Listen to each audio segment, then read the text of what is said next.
San Antonio. Welcome to All Things San Antonio podcast with your host and favorite realtor, Brad Burns, and your second favorite realtor and co-host, Ken Carter. And we are here with our extremely special guest. It's been a few months in the making. We've had to reschedule some things and everything, but definitely is probably the favorite guest that we're having on for our kids and stuff like that. We tell people, we're going to have, and we go ahead, CEO of the San Antonio Zoo, Tim Morrow. yes. Also a great X-follow if you're a Spurs fan. Very random. I'm very random on social. Yeah. I know, but I actually see you quite a bit on X. We're talking about the Spurs because I love following anything. Yeah, I think I became a Spurs fan in the 70s when it was Iceman. Like when I was a little kid living here in San Antonio, second, third grade, and then I kind of grew up in Dallas and started rooting for Mavericks, and then I realized the wrong of my ways, and I ended up moving back to San Antonio. It's never too late. Yeah, never too late. So since early 90s again, I've been back with there you Spurs. go. So the Murkowski days. Yeah. So that kind of goes to our first. We always ask every guest, what's their origin story? I'm a military transplant. Brad's born and raised. But it sounds like you're kind of both. You were born here? No, actually, I moved like military. My dad was FBI agent, so he was transferred. Same government jobs. Same transferred. So I was actually born in Washington, D.C. Okay. Adopted by my parents at the age of 3 months old. Oh, wow. And then I grew up outside of D.C. till I was about 6. Then I moved to Springfield, Illinois for 2 years, and we lived through a 2-week blizzard there and couldn't get out fast enough. So I came to San Antonio, lived here for 2 years, and I remember third grade. I was probably 9 years old, being devastated to leave San Antonio. I just loved it here. And we lived out on Hebner Road, Hunters Creek, which was back then was county in the middle of nowhere. Yeah. So I had woods behind my house and old ranches and stuff to explore. So just really fun. Then we moved to Virginia Beach for about a year and then settled kind of down in Plano, Texas, outside of Dallas. So 5th grade through high school, I was in Plano. Okay. Spent a couple more years in Plano, registering for college but not going. And at some point figured out I need to get out of here and start over. My parents and my sister had already moved back to San Antonio. My parents moved back to Hunters Creek. Oh, wow. And so I ended up coming back down and started to go to school at SAC for criminal justice. That's what I was going to do. So I got a couple degrees in criminal justice. Nice. I took some criminal justice classes at SAC. They're fun. Yeah, they're fun. It was just stuff. I think I had one. I went through 1,000 different things. I had this super old professor, and I thought it was the coolest thing because I failed all my tests and got a B in the class because he did he rounded up everybody's grades. He curved everybody. Yeah. So if everybody got the question wrong on the test, he threw that question out. It's my kind of teacher. Yeah, that was my favorite. Yeah. If I would have had teachers like that, I might have got a degree. Yeah. Everybody answer wrong, we're going to get hundreds. Yeah. Everybody answer wrong, right? So from criminal justice, you obviously went into... Yeah, I started when I moved back. I was like, well, I guess I'll get a job this summer. And Fiesta, Texas was just opening. So I'm like, I could get a job there. Lifeguard would be a fun job. I like to be out on the side and buy worked pools. At Mi Pueblitos, the restaurant. Yeah. I was right behind you in the water park. And then every summer at the fall, they would call me to come back. And I kept saying no. And they kept promoting me to trainer, then supervisor, then manager. And finally, my 4th year, I'd finished 2 degrees at SAC for criminal justice. I was about to switch to ATSA, and SeaWorld called me out of the blue. Hey, we want you to come run our water park and some areas of the park. And I said no. And then they're like, well, just come hang out for a day and let us tour you and show you what we're doing. And I ended up there for 19 years. What year was that? I got there in 96. Okay. And then I worked my way up. I went to Orlando for a couple years, opened a park called Discovery Cove. Mm-hmm. Came back to San Antonio as a director, and then worked my way up to vice president before I was headhunted for the zoo, which I also said no to when they first called me. So I've said no to about every job I've ever had, but I realize now it was all meant. Everything I learned through that whole path was meant for me to be at the zoo. So. Yeah, you play hard to get long. That's right. That's right. Yeah. That's How right. long have you been at the zoo now? I've been there a little over 11 years now. Okay. Yeah, it's gone like that. I mean, really fast. So. And you've done a bunch of changes there, huh? Yeah, we've done. I think all the changes have happened in the last 11 years. Yeah, the year before I got there, I started at the end of 2014, which was the 100th year of the zoo. Okay. So pretty cool. I was there for the last month of the last 100 years and the beginning of the next 100 years. In 2014, before I got there, they had done the new restaurant and the carousel. That was kind of the 100-year project. And then from then on, we've just been sprinting. We've done over $200 million of improvements since 2014. Wow. Yeah. I love how y'all put the kiddie park there. Was able to salvage it from going away. Yeah, a friend of mine, Brad Weaver, owned that. And so he was, he had bought it and refurbished it, and then he lost the little parking lot next to Kiddie Park where everybody parked. They were putting in a burger place. So he came to me he's like, I have a crazy idea. And I said, I love crazy ideas. What is it? And he goes, well, Kiddie Park's not going to make it there. And so, somebody out of Austin wants to buy it, but I don't want to be the guy that loses Kiddie Park for San Antonio. And I've been talking to city officials about this spot and that spot, but, and the city said, talk to Tim. He likes crazy ideas. So we had this little terrible parking lot at our entrance that held like 40 cars. It was a dead end. It was just awkward space. And we were like, hey, I think Kiddie Park might fit there. We wanted to leave it outside the zoo so that you did not have to pay zoo admission to get to it. We wanted it to be the same as it was, yes. Yeah, and even the rides, we wanted to keep everything the same. So we ended up moving it over probably in 2018, 19, right before COVID. But it's a treasure to have there. Like that carousel's 1800s wood carved horses. I mean, it's a really great asset to San Antonio, and everybody has been there for birthday parties. And I mean, everybody that's watched American Pickers knows how hard it is to just get pieces of that to have something like that. Yeah, it has to be custom done now. Everything, the painting, the real horse hair tails, and all kinds of really neat stuff on it. So wow, so within that, the one thing that everybody wants to talk. First off, let's talk. I want to talk about the school. Yeah. Before we get to all the fun stuff, we kind of that way people stay in before they hear about the grills. Yeah. We have a lot going on besides just the zoo. So I learned about the school probably like 4 or 5 years ago. Yeah. But how long has it been in place? Over 20 years at the zoo. So it was a one classroom experiment 20 something years ago. The Kronkowski Foundation came to the zoo 30 years ago and said, hey, we want to build an area for kids 0 to 5 to really learn how to play outside, get off the phones and iPads and learn how to play outside. So we created Tiny Tot Nature Spot. From that was born a nature-based preschool back when there was maybe 30 or 40 in the country. And we had one classroom. So when I got there, there was a school right adjacent to the zoo that used to be the Sunshine Cottage for the Deaf. By the time I got to the zoo, it was KIPP Academy. And so I remember a board member saying, man, we really should have bought that school. The family that owned it, they're friends of the zoo. They wanted us to have it, but the staff didn't want it. And the staff was like, man, we really should have bought that school. The staff wanted it, but the board didn't want it. And I was like, oh, my God, I can't listen to this for 20, 30 years. Fast forward a couple months, and I'm just out and about meeting all the neighbors, and they had a parent breakfast. So I'm like, I'm just going to go crash the parent breakfast and get some tacos. And I met the director, Mark Larson of KIPP at the time, and he asked me, the zoo property actually goes all the way to the other side of 281 to that school. And so he's like, what are you guys going to build over here? I'm like, I don't know, maybe there'll be elephants outside your front door one day or something. And he said, well, just so you know, we're going to be selling the school. We're moving to do a new headquarters we built on the west side, and I don't know if the zoo's interested. And I'm like, I don't know, I'll ask around. That hard to get, man. Yeah. Like one and only time I've ever had a poker face, because I'm usually like super excited about stuff. But we went back and had a call with our executive committee that day and said, we have to buy this school and grow the nature-based preschool. And so we bought it. We leased it back to KIPP for a year for $1 or whatever it was. It was a great deal. And everybody wanted that school. Of course, the university, there's no property in that part of town. So the universities were up to the school districts. Architects wanted it. But we bought it, and then we used Lake Flato, a great architectural firm here in San Antonio that really understands nature. They do a lot of state parks and things. Okay.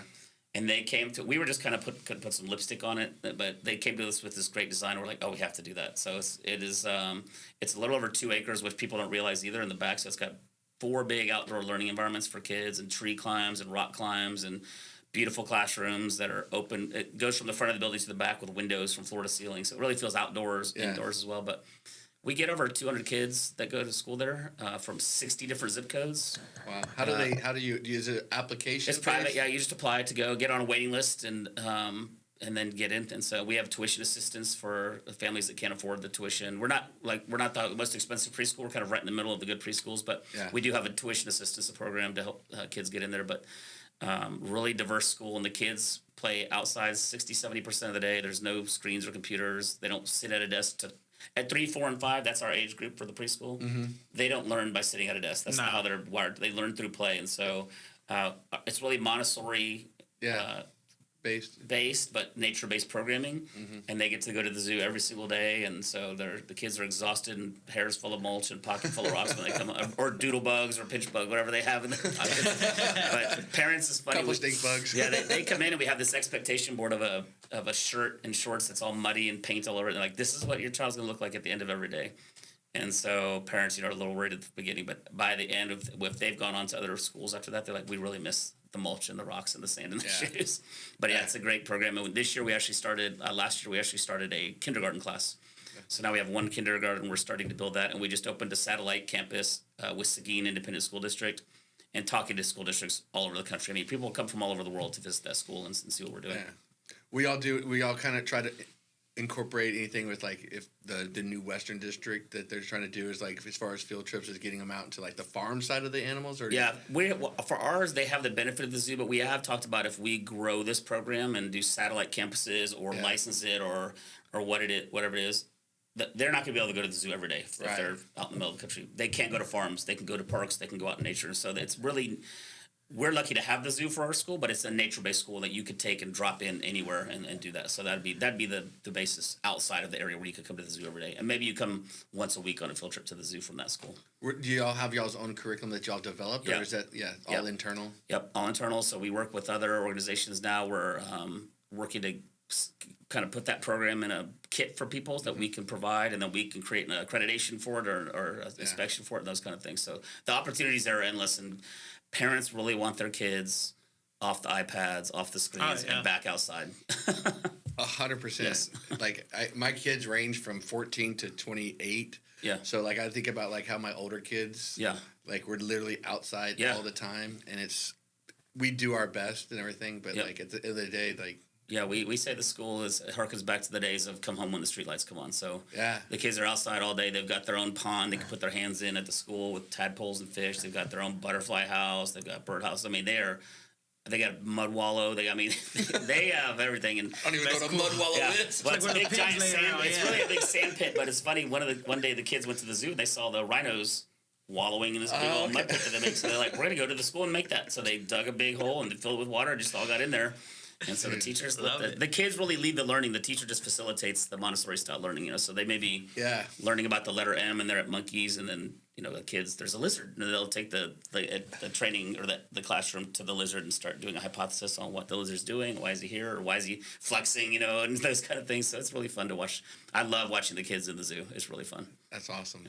I was thinking the other day, you're talking about like the outdoor stuff. I miss lightning bugs. Yeah. They're disappearing. They're disappearing. We've talked about. We have a Center for Conservation Research on the grounds. We've talked about doing a reproduction of lightning bugs because they're disappearing because of pesticides and all kinds of other reasons. But Blackbridge Park used to just be full of lightning bugs. We don't see them there anymore either. So. Yeah, they used to catch them and put them in jars as kids and let them go. And I'm probably part of the reason they're not around too much anymore. We used to grab them and smear them on our shirts and it like light up. And donations equal penance. That's what we say. Well, we do horny toads and horn lizards, and we take people back there to see the baby. We're producing them. We're releasing them back in the wild. I think we've done 6 releases. And we always hear the stories of like, oh man, I used to put those on bottle rockets, or I used to put it in a shoebox under my bed and I'd forget. And so we say in the Conservation Center, penance, donation is penance. It's amazing how many sociopaths are out there. That's right, yeah. It always starts with the lizard. Yeah. That's funny. I don't want to talk about it. He's not admitting to anything. I'm not admitting to anything. Just the insects. That's all I'm saying. But some of those things you grew up with that people just took for granted, like lightning bugs and horny toads, are just disappearing. So we're trying to get ahead of those things. And so, how many different species that you're doing that with the horny toads? Like, how many different species do y'all have that y'all are working to be able to re-release in the wild? Well, it's interesting. That's an interesting question because we have some at the zoo with we breed Puerto Rican crested toads, and we send 15,000 tadpoles every year to Puerto Rico. I'll send a couple of other zoos. We do that. We do horn lizards here in Texas. And some of the things we're breeding, like we have a pupfish that is extinct in the wild. We have species that there is no wild for them anymore. We have the last group of them that we're still breeding, and then we'll work in places like West Texas or Mexico to try to bring back those water sources and those kind of things to release those back out in the wild again. But a lot of zoos have these species that there's nowhere to put them right now. You're just basically holding on to them until they can be put back. Eaten or something. Yeah. We have a really great bird breeding operation that probably the best bird breeding zoo in the country. Micronesian kingfisher went extinct in the wild on their island in Guam. The military was staging on those islands and accidentally introduced snakes, which wiped out all the birds. And so zoos got involved, and we're probably the best breeding zoo of that species. They just did their first release back out in the wild of those since World War II. And all the lineage of those birds that were released could be traced back to San Antonio Zoo. So we're involved in a lot of programs that Even if it's not us, the face of the program, we're supporting it and those kind of things. So there's a lot of things going on. We're working on. We'd really like to get involved in Texas, really focus on Texas species too, like ocelot and those kind of things that Parks and Wildlife and others are working to bring back. It's interesting because I keep seeing. I don't know if there's an actual trend that they're coming back, but like I keep hearing like pop of like spiders like black bears. Yeah, black bears are back. Yeah, different places and stuff like that. And it's like because I tell people every time I go play golf at Brackenridge. Yeah, I was like, this used to be a hunting cabin, and they used to hunt black bear. Like it used to be all over San Antonio and everything. Is the amount of like bears. Yeah, they're coming back. They're seeing them all through Texas. It's a matter of time before one's going to roll through Kendall County or something. But yeah, they're seeing them come back, which is pretty neat to watch. Yeah, those, and I see it in town more than I've ever seen anything. I see fox now. Yeah. Yep. Which is interesting. I've never seen. Yeah, I was fox. showing a house down by like North Star Mall, and there was a fox on the roof. Yeah, like it was a 2-story house. Yeah, and there was a fox like on the first story. Yeah, they're adapting to city. You can tell. Like they're when I drive down like Hildebrand, I'll see them sometimes in the middle of town. So makes you realize, we still do live in nature. Yes, we may have a lot of buildings and stuff. Well, it was interesting when COVID happened. You know, there's places around the world where the animals were back out on roads and in downtowns and stuff. They're like, yeah, when we're gone, this nature was going to take back over. Real fast too. It was real fast. I Legend. Yeah. Yeah. Or New York just gets overgrown. Yeah, that's what it happened. It was in I don't know if there's a show Pluribus on Apple TV right now, which is really wild. But like part of it is like there's like a mind virus or whatever that takes over everybody but like 12 people, and they become. Oh, I've heard of this. Yeah, they become a hive mind. But part of it is they can't kill. They can't even kill to like survive, like to eat. Yeah, and so. Like the ones that aren't of that hive mind that walk outside and all of a sudden their neighborhood there's a buffalo and they're like a pack of wolves like shoot back inside. that took like a week it's pretty interesting because the first thing they did was they let all the animals out of the zoo too they're just loose which I can't imagine what would happen if the gorillas got loose but gorillas are they're not aggressive in that way though. They can be. I mean, every wild animal still it can be. So when it was the 100-man versus a gorilla thing, I was like, when you see a gorilla up close, you're gonna be like, I'll take the gorilla. I mean, they're like our big silverback Ajari is 400 and something pounds. I mean, he's big. I know you think about how big and muscular they are, eating plants all day. I'm like, pretty impressive. So Ajari is our new silverback. So how did that come about? Like, because this has been like our new gorilla exhibit and everything. It is talk of the town. Yeah. Everybody in San Antonio is all they can talk about is our gorillas. Everything. It's been really fun to watch. We started remaster planning the zoo grounds in 2015, probably a year after. I was like, we have to redo a new master plan. That one was outdated, and we hadn't had gorillas in. From today, 35 years. So back in 1990, we had one grill up front. Everyone remembers him, Mopey. And I think that's when zoos really started realizing, hey, these guys need social groups. They need to be in a family structure, those kind of things. So Louis DeSabato, the director at the time, moved Mopey to the National Zoo to be with the group. And so we kind of shut down the gorilla program at that time. And if you look at the space that gorilla was in before, just not adequate for what we do today. So we knew, and national data from zoo designers and group shows, when people go to great zoos, they expect to see certain species, and gorillas was top of the list. I'm like, we have to have gorilla back. And then just walking the zoo, people are like, where's the gorillas? Where's the gorillas? Where's the gorillas? So we knew. Or is Mopey still around? People still ask about Mopey. No, I remember because I moved here in '89. Yeah, and first thing we did was go to the zoo and stuff like that. And like, I remember going, like, because I graduated in high school in 91, like 91, I was just like, man, when are we going to get the gorilla back? Yeah, like 35 years. Literally, like, that expands the time I've lived in San Antonio, which is crazy. And it's been fun to, I think it's the greatest gorilla exhibit ever designed. I mean, it's really cool. It's got overhead walkways for gorillas, overhead walkways for people, a 75-foot tower, the Mays family silverback peak that the gorillas can go all the way up to the top. We built big climbing structures in all the habitats that the gorillas can actually climb up and look out of their habitat, so they can see rhinos, they can see the zoo, they can see downtown. It's probably the nicest piece of property in San Antonio. And they use it all. They're using every inch of it that we let them move through. So every bit that what y'all envisioned, it's coming completely different. They're everywhere and loving every part of it. And so, how many gorillas are there? There's 7 right now. So there's a family group of Ajari and 3 girls, and that's going to be the breeding group. And then there's a bachelor group of 3 boys. And so what happens in the wild is when the gorillas become teenagers and testosterone kicks in, and they want to start challenging to take over the group. Yeah. So they'll end up fighting the silverback, and one of them ends up leaving. and then they form these bachelor groups in the wild. So zoos do the same thing. So we form bachelor groups, and then we form family groups. And so, as a bachelor, and they're all picked for their genetics to breed. Like our family group, Ajari was picked to come breed these 3 females because we try to have 100 years of sustainable genetics in zoos. So like no one's going out and catching gorillas in the wild. So. Right. He's going to breed, hopefully, these 3 females, hopefully in the next year or so, and we'll have some baby. And that family group will just continue to grow. And then as those boys and girls get older, they'll be picked up to go out to other zoos and move to continue breeding. So we all try to maintain the number that you have now is kind of like... Yeah, we'll grow. Hopefully, we're ready to start breeding the family group. And so we wait for approval from our association. They kind of go through a process of assessing the habitat, the skill level, and those kind of things. They've already told us, you guys are ready to breed. The facility's first class. You have space. We built a lot of space to build out more gorillas in the building, and then we have we get a written recommendation for breeding. We're just waiting for the document at this point. So is Ajari. He's waiting. No, he's not waiting. He's not waiting. The pen is not power than his sword. Yeah, that's right. He cares nothing about the paperwork. How many can we handle?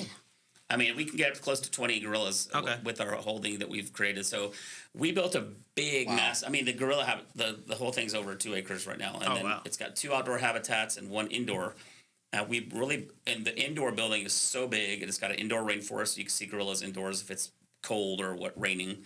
But it's an indoor building. You usually see like in a northern zoo that they would build because the gorillas live inside for 6 months a year. Yeah. So you have this indoor rainforest and all this holding. We built it for air conditioning. Yeah. I mean, we have suffered through some brutal summers. Yeah. I think 22 and 23. And we're like, we need to become more resilient as a zoo because we have this reputation of everything's outside, it's hot. And we do have a lot of air conditioned spaces, but we know we needed more. And so we built this big habitat with lots of holding. And zoos are moving that direction because what happens is, I'll use tigers, for example. There'll be a big breeding kind of run of tigers. They get placed out at zoos for breeding, and then nobody has room to take any more tigers, and so it kind of slows down the breeding of all these zoos. And then everyone needs tigers, and then it does this. So zoos are now like, we need to have more holding and be able to rotate animals better through habitats and those kind of things. So we're just getting smarter about how to manage animals. Did the shows like the Tiger King have stuff to do with that as well? As like just the best thing for Tiger King for us was it showed the importance of visiting a zoo that's accredited. Yeah, for sure. And then the difference of what places like that are doing versus what zoos are doing, where we're breeding very much managed for the good of the population, not for profit and dollars, and to do those kind of things that they were doing. So that was the biggest takeaway, and that was COVID. So everybody watched Tiger King. Yeah, I know. Yeah. But I think people realize, wow, my zoo's really nice. And he's still in jail. I think he's still in jail, yeah. Speaking of tigers, my favorite tiger exhibit is at the Houston Aquarium. Downtown Aquarium? Yeah. They've done a good job. They've expanded an outdoor yard. They added an outdoor yard to that. They actually we've gotten a couple, whenever I get a call from the sheriff, it's usually never good.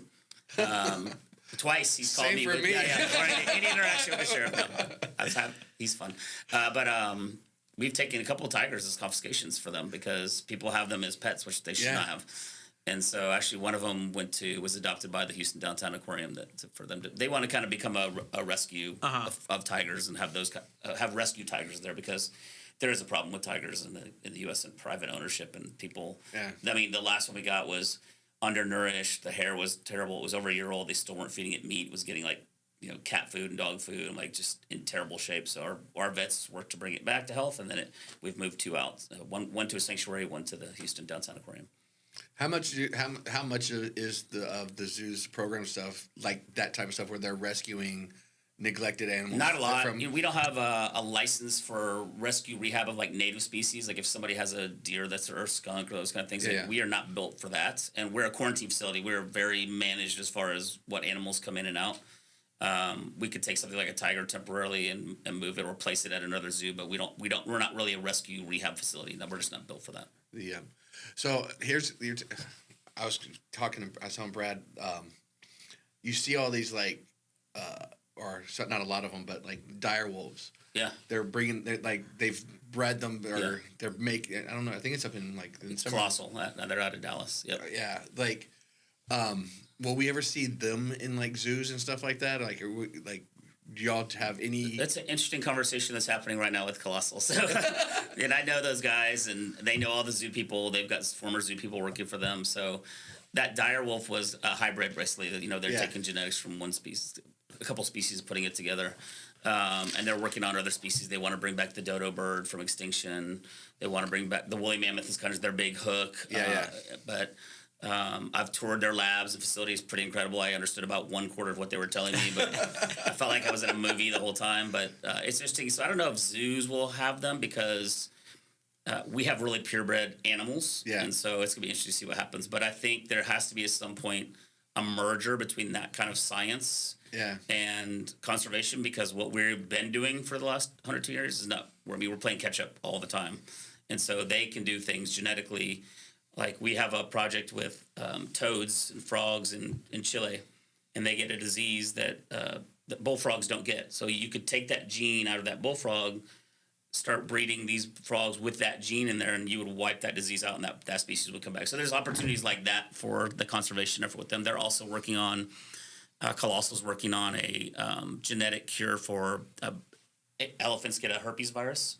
And they get it when they're very young, and they either make it or they're gone within 48 hours. So the Association of Zoos and Aquariums has a team that basically goes if you have an elephant test positive for this. Houston Zoo and Baylor have created a vaccine that has been introduced now to Asian elephants, and it's doing really well. So they're going to move that to African elephants next, I think. But so that science, it's going to cross us. There's no doubt it's going to cross at some point. It's just where it is and what it is the big question. But there's a lot of conversation about that. So talking about that, like, something the size of an elephant, like, what do y'all do when one passes away? Like, we how do y'all dispose of it? A lot of we do an autopsy, what we call a necropsy, and then a lot of universities and researchers want things like I want blood. I would like to get blood sample, and there's kind of a list of if you have this animal pass, this is what we're looking for. A skull or a foot bones or those kind of things for research and education. So a lot of it is used for research and education at different universities and labs across the country, and then the rest is either medically disposed or incinerated. So, but yeah, it is interesting. I was just thinking, like, an elephant. Things you never think about. And I'm such a capitalist. I'm like, oh, do you get to sell that stuff to them? No, we just give that to them. Yeah, I am too, but no, we just give that for education. How much can I get for an elephant skull? So like all these, universities that have zoology or biology class, they want a lot of the parts and things which makes sense. So where else are you going to get that kind of stuff?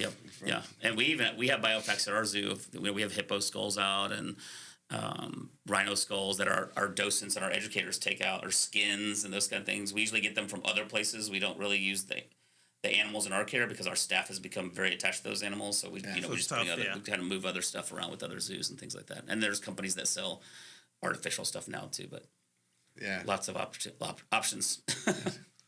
What are y'all's big plans for this summer and everything? This summer we've got I guess survive spring break. Because this is the 250. I don't know if y'all do anything because it's the 250. We don't do a big 4th of July because we're not open at night. So we're a daytime event more, and people are barbecuing. So it's not a big day for us. And I came from theme parks, which it's a big day. I remember SeaWorld doing like 50,000 people days on 4th of July, just crazy days. But so we have. The gorillas have been very popular. We've had a record December, a record January with really bad weather. We haven't had great weekends. We did a locals day yesterday, and I have a friend that lives on Almost Tower at the top floor, and he sends me pictures of traffic downhill the brand. The parking lot's full, so we're going to be busy surviving spring break, and we're bringing in we do a lot of events, so it's not the especially coming from the theme park world where you have a lot of events overlaid on the experience. We're doing the same at the zoo now, so we have pollinators coming, so big giant pollinator bugs that kids can crawl on and stuff will be here like in a couple weeks through the beginning of summer. Bringing dinosaurs in the summer, the big animatronic dinosaurs. We do that about every 3 years, so those are coming back. And then we go right into Zoo Boo in the fall, and then Zoo Lights for 6 weeks. So we have a lot of events. So this summer, I think we're just really gonna be excited for people to come see Congo Falls because they're coming. And so we're opening a coral lab in May that you can look in windows and see us growing coral. So we grow coral in we do it now in our aquarium. You just can't see it. There's a lot of places in the zoo. I joke we should have a T-shirt that said, I had no idea. Yeah. Because I'll tell people, when you walk through Hippo underwater viewing, there's like rooms full of endangered species that we're breeding in this building, and they have no idea. No idea. But the coral lab, we've been working on coral for years in our aquarium, but you can't see it. It's in the back. And so now we want to bring that front-facing we're going to work on a reef in Texas. So we're going to grow those corals, and they'll be sent out and re-released back out into the coral reefs out in the Texas Gulf, and then we'll get more. And it's going to be a really cool opportunity for kids to view that coral. I mean, they're not going to see it growing, obviously, but to see what we're doing, let us tell that story. And you'll have a touch tank for kids to because that's such an important thing, because especially with like all the where they scrape the bottom of the oceans with these the dredging and and the water's warming up and they're bleaching and all kinds of problems. So there's a big focus suntan on lotion. Yes, sunblock is like very bad, really bad, very bad. Yeah, there's certain, I forget the chemical, but there's this certain sunscreens you want that are reef friendly that you want to be wearing at the beach. Yeah. So you just cover yourself in zinc. Yeah, I just burn. I just burn. I started staying in the shade and still get burnt. Yeah, That's cool though. So I think I'm gonna go a couple Fridays from now. My kids have a field trip there, so I was like, I think that's a perfect time to. This last Friday we had like 4,000 school kids. Really? And I love it. The energy of the zoo is like, I'm way up here. At 1:30 they leave, and it's like, so we really like the kids' energy. We host about, I think, 123,000 field trips last year. Wow. And we told education, I'm like, when we open Gorilla, it's going to jump because it's a lot already. Of those, over half are Title I schools that we pay for to come to the zoo. So we fundraise, and we have an endowment that helps pay for those Title I schools to come in. The big challenge is buses. Even last Friday, the school districts were like, we're out of buses for field trips. You can't take any more kids. And drivers, because they work a morning shift and they come back in the afternoon. So, but yeah, that's something we're really proud of, is all the Title I schools that we get in to visit the zoo for free. We want every kid in San Antonio to come to the zoo. So I think that Locals Day is one of the smartest things y'all have done. And then a few years ago, y'all had a thing. It was like $4 a month. You can buy an annual we still have that. pass It's like or something like that. a month. Yeah, it was something crazy cheap. And that gets a lot of people. Yeah, we have a lot of great options. We have a pay for a day, so basically a one-day ticket price will get you a year pass. Or if you want to spread your payments, you pay a little bit of a down payment and then like $2 and something a month. And that one will just keep going like your cell phone. Yeah. So as long as you want your pass, you just keep paying. And we don't raise the price up. If prices go up, it keeps riding like that. So it's so cheap, nobody even notices they're paying for it. It's like a dime a day, 10 cents a day is what I always tell people. Like, I think the fun day ticket's like $39 or something. So it's basically a dime a day. So, and totally worth it. So you can come. We're open all year round. That's the theme parks close down on weekdays and the off season, those kind of things. We're open year round. So. I think that's one of the smartest things, and one thing I hope y'all never get rid of. Moldoramas. Is that the wax ones? Yes. Oh, I know. That's my favorite. I know. Oh, I know. I've been threatened with my life if those ever go away. So when I got to the zoo, and I remember those from when I was a kid too, that we have 8 machines. And they're like, yeah, we had 10. We gave 2 back to it's a guy that owns it. Like, It's like, I think somebody owns this concept east of the Mississippi and someone owns it west, and they kind of split the country. Really? And they're like, if you ever get rid of those, we'll kill you. I'm like, I know. But we had 8 and gave back 2. I'm like, we had to get those 2 machines back. These are so cool, and it's fun to watch. I mean, it never changes. I tell people that have never seen them because they're not around a lot of places. Yeah. I said, watch, it says like leave it for 2 minutes. When it's done, nobody leaves it. No, you pull it out and they're like, it's hot. And then they let everyone feel it, and then they all smell. You have to smell it. So they literally pass it around and smell it. I'm like, it's the same every time, but it's so fun to watch people with that. The original 3D printing machine. It is, and they last forever. I'm like, people still probably have them from the 60s and 70s. They're the best. Yeah. But other zoos don't have them because we've been to like Fort Worth Zoo. Like Fort Worth Zoo is pretty nice too. It's a great zoo. And I've never seen them at another zoo.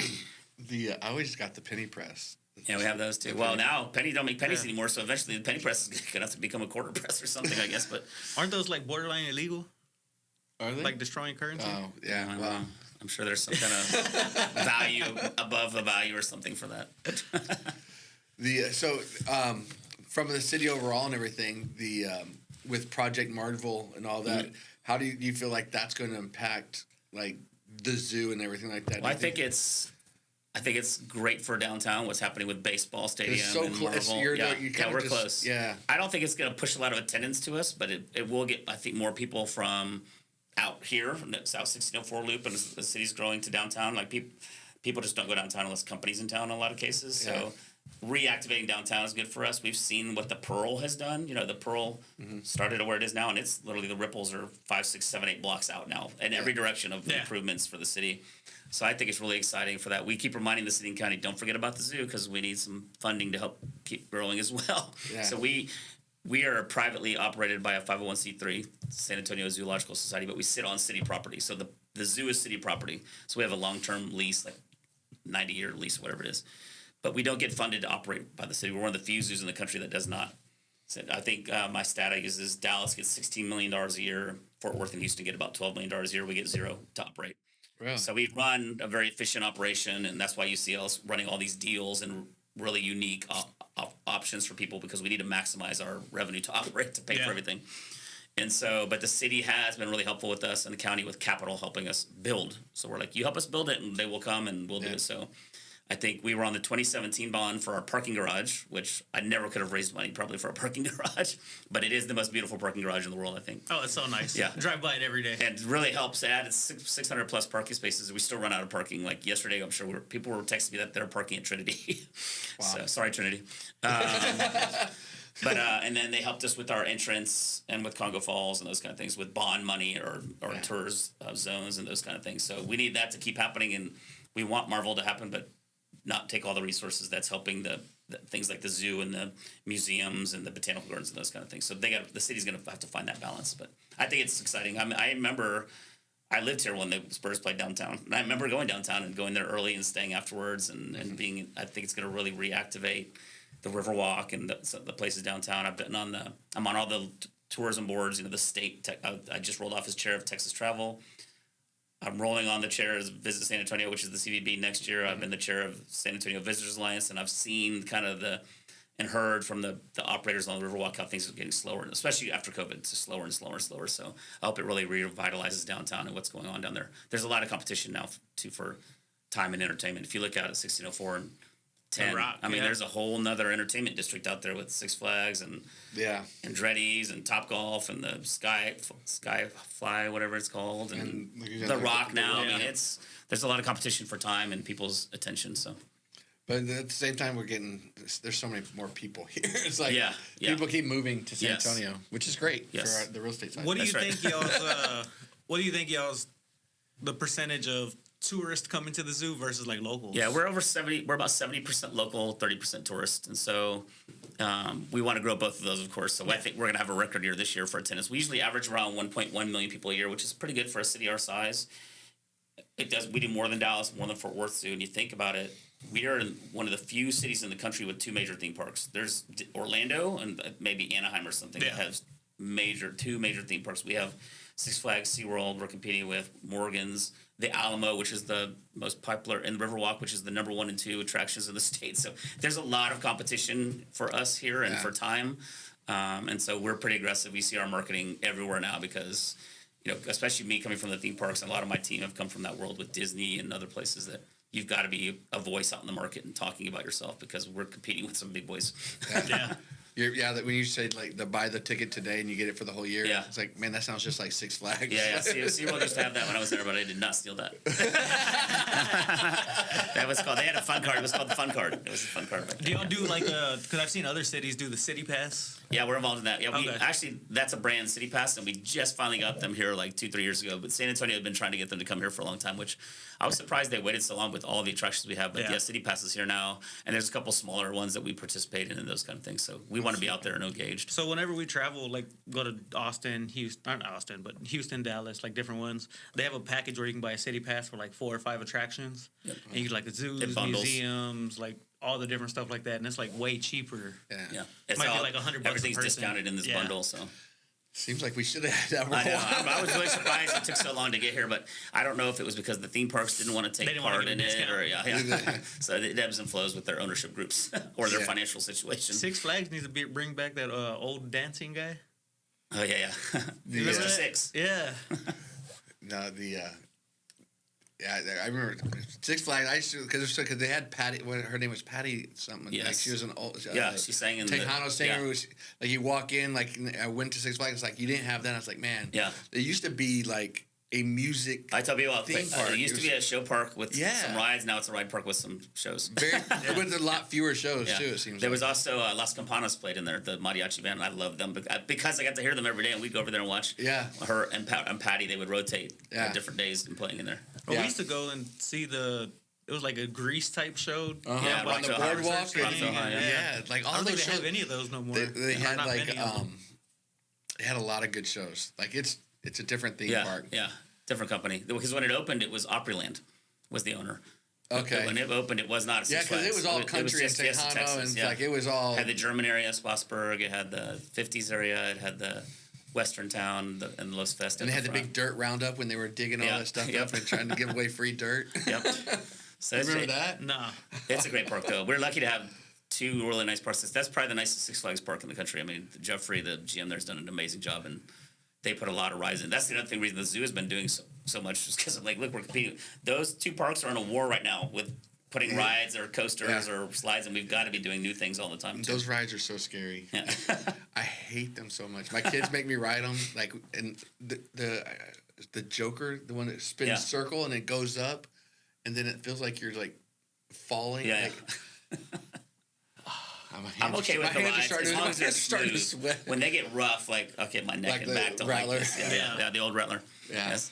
The OG. That's funny. So what are the big plans coming up for the zoo? That this year, Survive Gorilla and all the crowds that are coming, because they're coming, which has been really fun for us. And then we're starting to design to move to others to build out the other side of the highway now. So we've said, we closed our elephant program down in probably 2-3 years ago, just like Louis closed the gorilla program in the 90s. We're like, okay, we don't have a great space. Let's come back and do this right later. Yeah. And so we have probably 12-15 acres on the other side of 281 to build out still. So we're going to start designing to build out whatever that's going to be on that side. And we'll definitely do elephants on that side. And bring that back for the guests. Nice. I didn't even realize the elephants were gone. Yeah, we had the 3 older females that we called the Golden Girls. All lived way past their lifespan. To Lucky and Nicole passed away of old age. And Karen, we moved to a sanctuary in Tennessee to live out the rest of her life. So, and then we took that space that was elephants and we expanded our giraffe habitat in our savannah. So we have way bigger space and it's what we've been doing is like just creating bigger spaces. We're built as a menagerie zoo. We're 111 years old this year. So we were built back in a time when zoos were judged by how many animals you had, made you the best zoo. So I have articles from the 70s, like third best zoo in the country. It was because we had tons of animals. You couldn't see them. There was no internet. You had to go to a zoo to see those things. It was the first time people ever saw them. So we still have some of those spaces in our zoo where it's these kind of little spaces that we're kind of peeling apart. So that makes sense. Elephant was one. That space is, we want a bigger space for elephants. And then we can win-win with the giraffe space. So we built a brand new barn for giraffes, huge. We joke that we might have overdone that. People love giraffes, though. And then we have a lodge that you can spend the night called Spet Boom Lodge. You can spend the night on the savannah and That's watch what I was going to giraffes. ask about. That thing's doing really well. So, and then we'll do elephants bigger on the other side of the zoo. Same with gorillas. Same with down to cranes. We used to have this stretch of our river that had 3 different species of cranes. We're like, let's just focus on whooping cranes. That's a Texas species. This zoo's credited with bringing that species back from extinction. There was less than 20 at one point. Wow. And so it's just a whooping crane exhibit now. Like, that's what we want to be doing moving forward, is just kind of opening and peeling back spaces. And bigger, better, more natural habitats. We don't need to have, 2,000 species. Yeah. So it's changed. And now zoos are judged by how natural are your habitats, how big, how enriching, how much animal welfare are you doing, how much education you are doing. We've been named top 3 in the country 3 times in the last 3 years. We've been named best in Texas 6 times in the last 8 years. We're in the running right now for USA Today's best zoo in the country again. So we're starting to see the accolades of the staff's hard work paying off, which has been really fun to watch. Nice. And then y'all have like an event space kind of above the top too. Yeah, right? that's the like Ralston. So a great donor who wanted the zoo to have something that would help generate revenue to do more education and conservation. She's very much a conservationist, especially rhinos are her thing. And so the zoo's built in a quarry. We're the original quarry. And we've never kind of gone outside of that footprint of the quarry. So the zoo you've gone to your whole life is all inside the quarry walls. And so the Ralston was the first time we built out for a guest area. And so it sits on top of the quarry on Hildebrand. It overlooks gorillas. The tower comes up to the event space, so the gorillas can come up right to your event. And then I look to the left, it starts at Incarnate Word. We can see Botanical Gardens, we can see Fort Sam, all of downtown, all the way over to Trinity. So great views. We did a New Year's Eve party up there to watch the free fireworks downtown. And so that was a great experience. But a lot of galas and quinceañeras and weddings are already happening there. That event space has been really popular. It holds 500 or 600 people for an event. And all the doors open completely up. We wanted it to feel nature and outdoors. So it's a really beautiful view and a beautiful venue. That's super cool.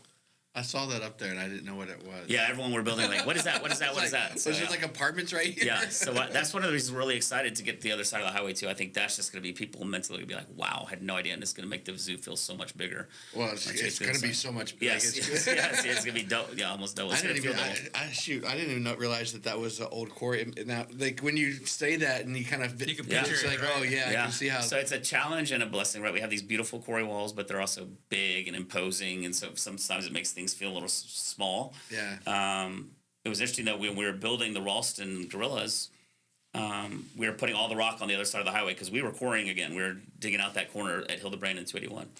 And we have a 50-foot pile of rock on the other side of the highway. Well, someone from the Alamo drove by and said, we should test that rock.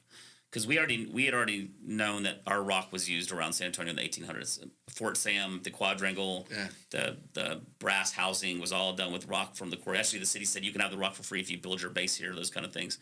So we were always like, we had to build the Alamo too, and let's just say it, and who would ever know? So we were kind of always just saying it. And then the Alamo called and said, hey, we can test that. I was like, oh, you can? I don't know if I want to know. Yeah, and like, okay, yeah, come get it. So then, the Alamo Church has that round part on the top that was added later, like in the early 1900s was added on. It wasn't originally part of the church. Okay. And so they thought it was that part, maybe it had come from our quarry. So they did some testing. And then, 2 weeks later, I'm like, so what did it say? They're like, no, it takes months. It's going to take a while. So they came back and said, yeah, that 99.99% that the rock from the Alamo came from that specific corner of that quarry based on that rock. Wow. And I was like, the little round part on the top? And they're like, no, the whole Alamo was built from that quarry. Wow. And so, yeah, we have this big pile of rock now. As they're doing the renovations on the Alamo, they now have access to the same rock with the same chemical composition, the same colors to do the repairs. So it's not going to look like, the orange limestone on top of the white. So pretty neat story. Yeah. And interestingly enough, that's crazy. The Ralston that sits on that was part of the quarry. She also donated the Ralston Collection Center in the Alamo. So where Phil Collins' collection of all the Alamo stuff is at the Ralston Collection Center in the Alamo, and then there's the Ralston at the zoo, and that those two are tied together is pretty incredible too. She did that, both gifts in memory of her mom. Her mom was a history major, so she did the Alamo, and then she loves conservation, so she did the zoo. But I think it's really cool all tied that together. Both of those things are so tied together with the Ralston name and the Alamo and the zoo. So that's been fun. Yeah. Now, speaking of capitalism, I'm like, well, what do I want to charge the state for that rock? Yeah. But they own the land. The city owns the land. Yeah, but I don't think they own the rock now that it's out. It's not. There's nothing in my lease about the rock or the mineral rights. They might need more research. Yeah. There'll be some lawyers getting involved. There's an attorney somewhere. Yeah. Somebody will find out. That's not the land grant we were talking about. Yes. But the zoo was built before 281, so 281 splits the zoo grounds. I mean, it came right through the zoo grounds, and so they left a big space. We have a big connecting point underneath 281 down on Toledo, the street in front of the zoo. We'll build underneath. We'll build something creative to get people through there. Have Elon do a boring tunnel. Well, he's been talking about that. Going back and forth for you. He's been talking about that from the airport to the downtown. I'm like, well, we're gonna have to talk Elon. That's gonna go right under the zoos. Yeah. But it's gonna be a really cool expansion, I think, to have. But you think about and I hear from. I was at an event. I spoke at an event the other day, and there's two older people told me they went to Incarnate Word High School, and they used to watch bison across the street because the zoo was just fenced all the way up to Stadium Drive, basically, and it was just bison roaming back there in the woods because they were outside the quarry. So it's interesting to see the history. And you can still see, if you drive down Hildebrand by the zoo, by the Ralston, you can still see some of the ranch fencing. The posts are still there from when it was basically fenced like a ranch. Because when it started in the park in Brackenridge, there was no fences. You just walked into the zoo from like multiple places. It was just part of the park. And Colonel Brackenridge, where you are in the golf carts, he used to keep lions and monkeys and stuff over there that he would collect as he traveled the world.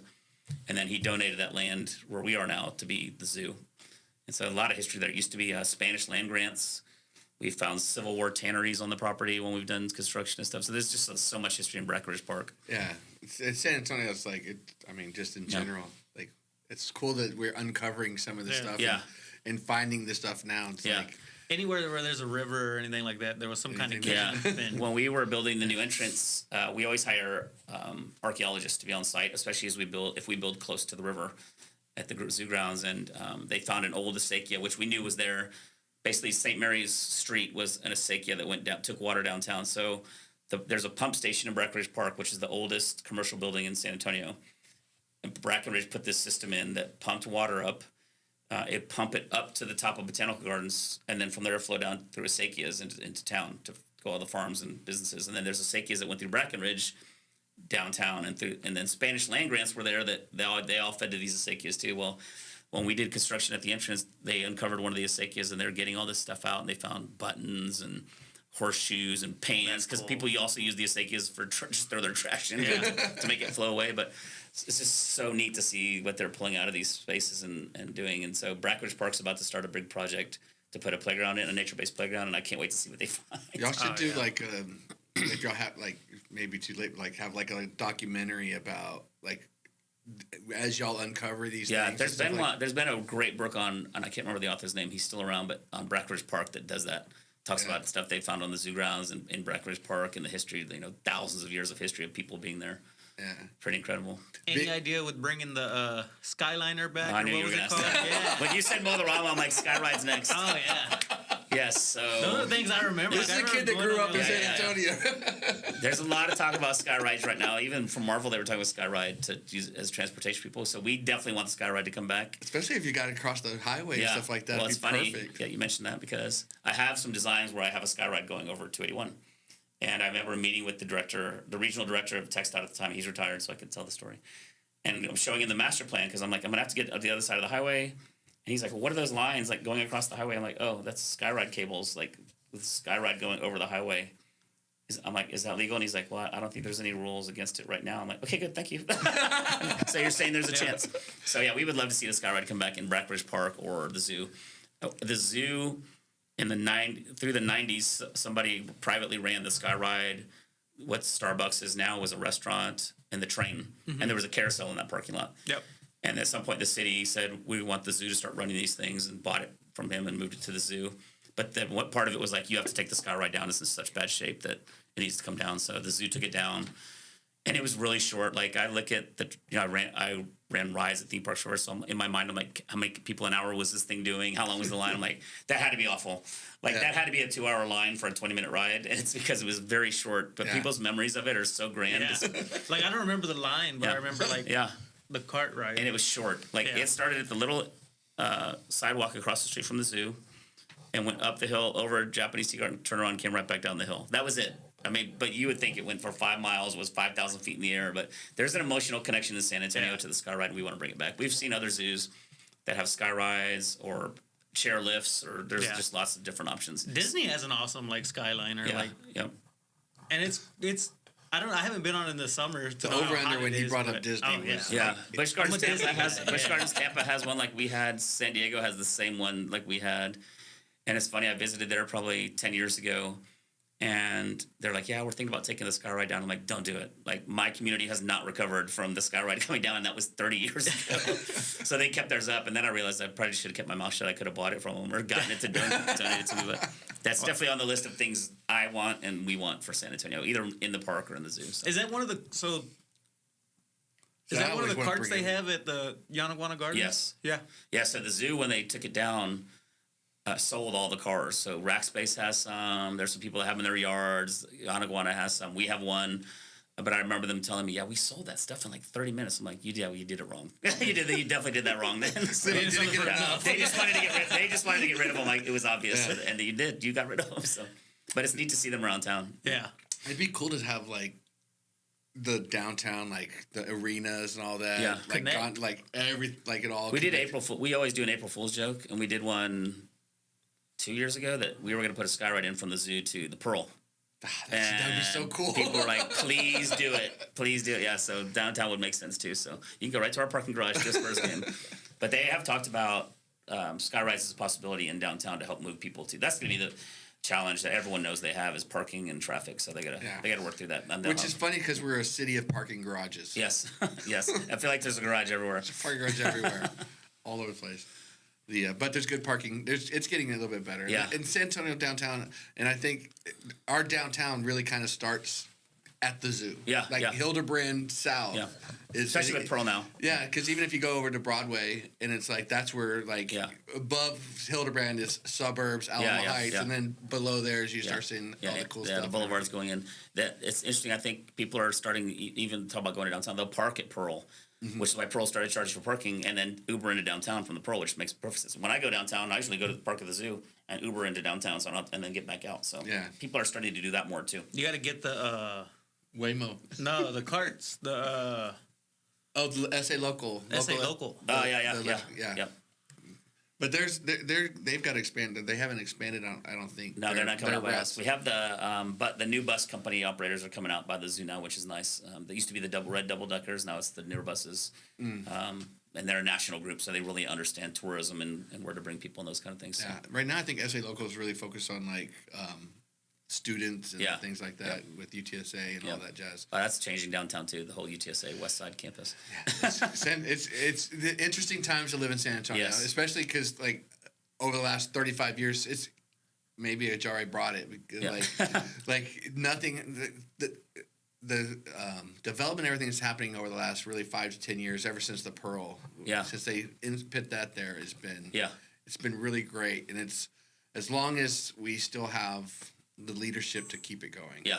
We'll see what happens. Yes, that's important because I think San Antonio does a good job of respecting the history and sometimes too good. Sometimes too good, and then also growing the city at the same time. So this is like right in the middle of downtown, so it's going to take the right people to get Who else can turn the Alamo into a theme park? That's right. Yeah, San Antonio. That's right, yeah. Well, that's gonna be beautiful too. I mean, you think about these projects. That even now, what they've done so far is really cool. Like their little walkway in, they've got some like stuff going on. It's like it's like that museum is gonna be world class with a rooftop event center on it that overlooks the Alamo. I mean, it's gonna be. I did read a book though that said that Phil Collins, his collection is about 50% fake. Oh really? I don't know. They have a great historian at the Alamo that would probably say different. I hope it's sort of like Bitcoin. As long as you believe it's real. Yeah. Yes. Now they have Pee Wee's bike too. They bought Pee Wee Herman's bike. Oh, did they? Yeah. See, that is. To me, that is as quintessential Alamo as anything else. They should have an Ozzy Osbourne. For our generation, They should have an Ozzy poster on one of the walls. Yeah, he's probably in the Wax Museum across the street, I'm sure. They're closing that down, though, I think. Some of that stayed. The stuff that's closed is gone already. It's already moved out. But I think the Ripley's is still there. Yeah, the Ripley's which is still there.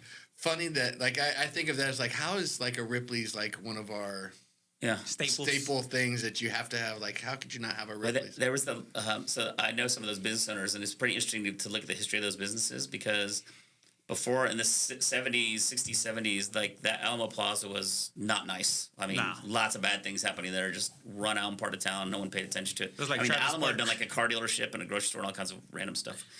These businesses moved in, family-owned entertainment business, and there's newspaper articles like how they saved Alamo Plaza. Yeah. And then you fast forward, and they're villains again, and then they get to move out, but then they've kind of moved and done different things. But it's really interesting to watch the life of that plaza. What the Alamo has been across the years is pretty interesting. Yeah. So we talked about what did we not mention or ask you about the zoo that we should have asked? Oh man, I don't know. It's just so much. We've got so much change. Like my favorite people are people, well, first members that come all the time, but also people that like I haven't been to the zoo in like 10, 15 years. I'm like, oh, I can't wait for you to come and see. Yeah. And so from the entrance to the back has been redone and flipped, and we probably renovated 90% of the zoo.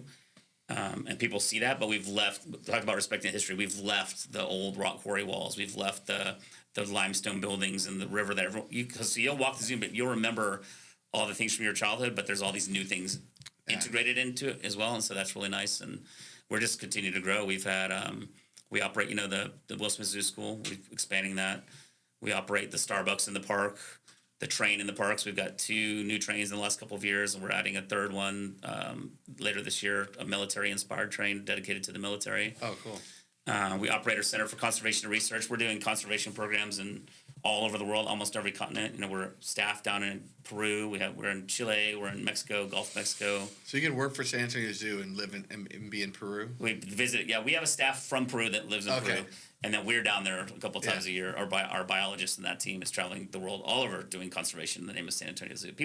I joke about that T-shirt that people had no idea because we take them to our labs and things that are just like, they only know the zoo is for what they visit. And the great thing about the zoo is, as a nonprofit, every time you're visiting and buying a membership or a ticket or food or beverage or merchandise, it's supporting this conservation and education that we do because it all goes right back into the zoo, which is nice. Well, awesome. Do you have final 2 questions? Yeah. Final 2 questions. All right. These are the hardest questions. Is this regular final 2? Oh, these same 2 questions we ask everybody. All right.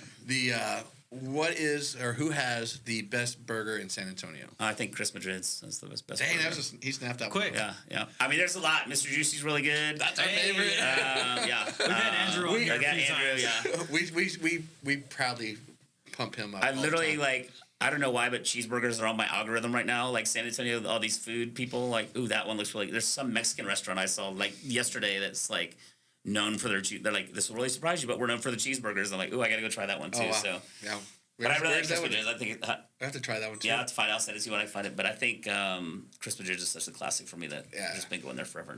The macho cheddar cheesy burger. You can't That's go what wrong. I get every You time. can't beat that. I get a fork and knife too because you got a salad left afterwards. Stuff falling off there. Well, that's how you get everything in San Antonio with a little shredded lettuce and tomatoes. Right, Not just a diced but I tomato have to sauce. pass Mr. Juicy to get to Chris Madrid's from, so it's That's a hard pass. It's tough. Yeah, it's tough. There's a lot of great little family-owned restaurants on Hildebrand in that Blanco Hildebrand area. There's a lot of great little Mexican restaurants and family-owned stuff, and just random restaurants that are popping up. Yeah. We have a great event called Zulala coming up also in May.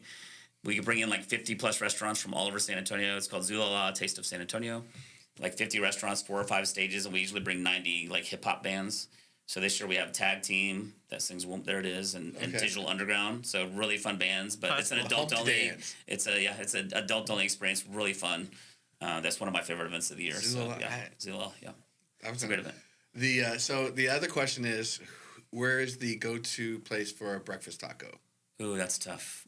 Well, the zoo, I think, has amazing breakfast tacos. We have magic bacon. I'm not kidding. When people come to the zoo, they literally all talk about the bacon. Really? Yeah, but there's a place on, what's it called? The name's going to You don't have a warthog exhibit, do you? No, yeah, we do. But it's full of warthogs still. Yeah, it's still full of warthogs. So they haven't What ran is out of it called? bacon yet. There's a place right at Hildebrand and near Almost Park that has great breakfast tacos. I can't remember the name of it right now. But Rolando's? No, Rolando's is really good, though, too. Yeah. It'll come. Is it the one that has the picture of a guy out there? It's a big. That's Rolando's. No, that's Rolando. Yeah, it's a big. Big sit-down restaurant. But if you park in the parking lot, you literally go to this little back door, like a closet door, and open it up, and they take your to-go orders there and stuff. And oh god, what is it called? I'll have to find out. I'll tell you about it. We'll have to edit it in afterwards. But No worries. He at the end, he came back and said, "Yeah." Well, we appreciate you coming on. My pleasure. I know it's And before we end it, though, Yeah. like, what does the zoo need? Like, is it donations? What can people do to help the zoo? Everything. You can donate to our annual fund. Like there's monthly opportunities to donate to annual fund. It's called Zoo Amigos. Or you can just donate to a specific project, or just donate to the zoo and visit and vote for us for best zoo in the country and all those things. I mean, I came from Six Flags and SeaWorld, and I did great projects there. But the reason I and most of our leadership team have come to the zoo is because this is the zoo we grew up going to, and we want it to be the best in the world.